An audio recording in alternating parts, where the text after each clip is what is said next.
Eme biçin nava İstanbul'e gündeki.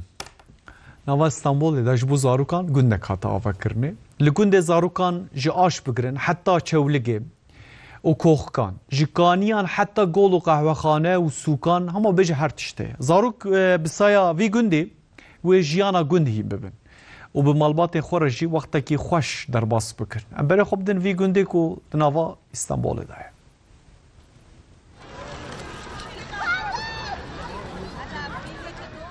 لالیه کی آش گنم دهیرن لالیه کی دم به مشکه دو دکلن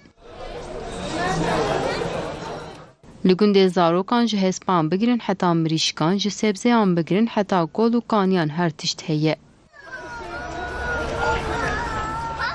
نسر 85,000 متر çarçıki ji bo zarokan gündeki taybet dava girin. Hep yanımızda sizler vardınız.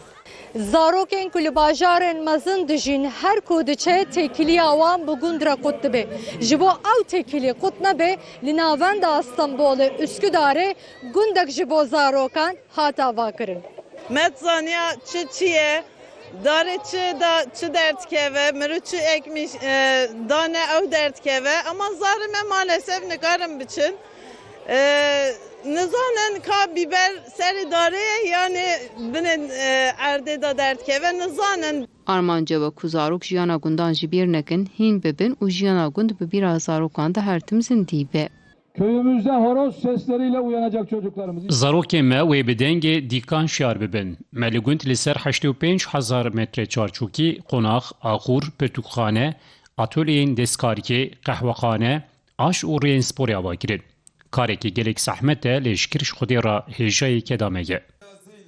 Projeya çêkirina gund di heyama Wezîrtiya Murat Kurum'da dest pê kiribû. Böylesi güzel bir eseri Xwedê Teala çêkirina projeyeke bi vî awayî kire nasîbê me.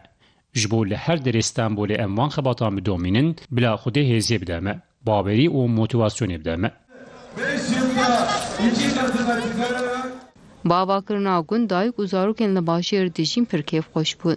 İstanbul'a zam koşa ve de İstanbul koşa varın ve de zaf boşa. ev laki xoşe imkan denemiru hesp çiye wî zanin laki çelek çiye wî zanin xoşe yani pir xoşe. Gundê zarokan wê bê pere xizmetê bide zarok û malbatên wan. Allah sizlerden